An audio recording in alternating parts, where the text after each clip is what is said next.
मेघालय और आसाम की सरहद के दरमियान वाक़े सुनसान जंगल में रात ने स्याह चादर ओढ़ ली थी। चारों तरफ अंधेरा था, दूर दूर तक कोई नज़र नहीं आ रहा था और ना ही किसी की आवाज़ सुनाई दे रही थी। विवेक उस जंगल को पार करने में अकेला था। उसके चेहरे को देखकर ऐसा लग रहा था जैसे वो किसी बड़ी मुसीबत में फंस गया हो।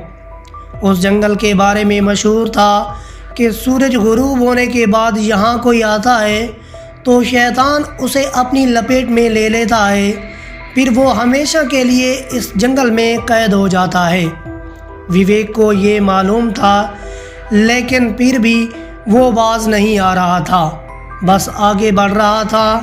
जंगल के आखिर में एक दरिया बह रहा था और उस दरिया को अबूर करने के बाद आसाम की सरहद शुरू हो गई। उस दरिया के बिल्कुल साथ लकड़ी से बनी एक पुरानी हवेली थी। हवेली के सामने एक बोर्ड लगा था जिस पर लिखा था वशीकरण बाबा। गांव के लोगों का ख्याल था कि इस हवेली में कुछ अजीब है। ऐसी बुरी ताकतें हैं जो हवेली में रहने वाले वशीकरण बाबा के मंत्रों की ताकत से इस दुनिया में आई हैं। 25 साल का विवेक अब उस हवेली के बिल्कुल सामने खड़ा था और ज़ोर ज़ोर से हाँफ रहा था। इस हवेली के दरवाजे पर एक बड़ा चौकोर निशान था, जैसा कि किसी भी मंत्र तंत्र की किताबों में होता है। विवेक ने हिम्मत की और दरवाज़ा खोला।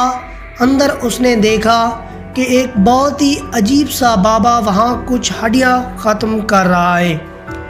बाबा की नज़र फ़ौरन विवेक पर पड़ी। अब उसने मंत्रों को ऊंची आवाज़ में और इंतहाई खौफनाक अंदाज में पढ़ना शुरू किया।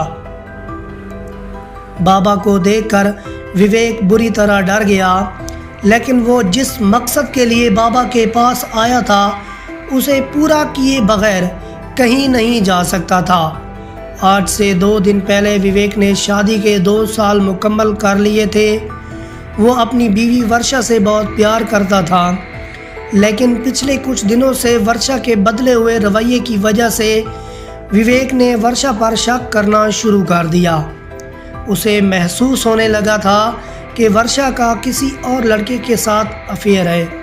इस बात पर दोनों के दरमियान काफ़ी झगड़ा हुआ और आखिरकार तलाक के मरले तक बात पहुंच गई और वर्षा उसे छोड़कर अपनी सहेली के घर रहने चली गई। विवेक वर्षा पर शक करते हुए पागल हो गया। बारिश का ख्याल था कि उसके ज़हन से नहीं निकल रहा। सोते और जागते वो सिर्फ वर्षा के बारे में सोचता रहा। एक दिन वो बस में सफ़र कर रहा था।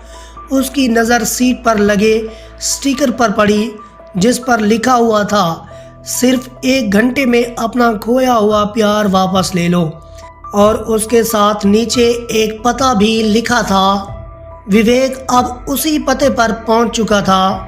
वशीकरण बाबा के मंत्रों की आवाज़ अब खामोश हो चुकी थी, लेकिन अंदर एक गहरी खामोशी थी।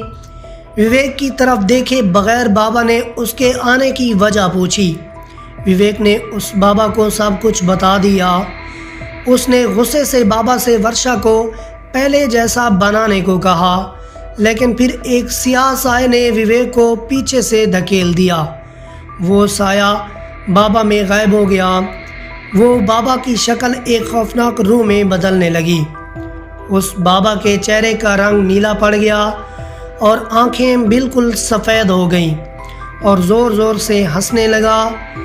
बाबा ने अपने खौफनाक रूप में कहा, मैं कोई आम आदमी नहीं हूँ, बल्कि वो शैतान का साया है।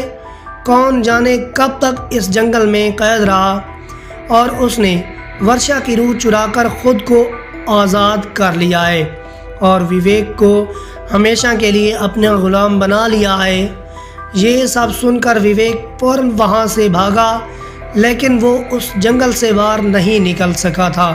वो जहाँ से निकलता कुछ देर बाद वापस उसी हवेली के सामने आ जाता। आहिस्ता आहिस्ता उसके दिमाग ने काम करना छोड़ दिया और उसे उसी जंगल में कैद कर दिया गया। 2 माह बाद पुलिस को उसी जंगल में 2 पोशीदा लाशें मिली थीं।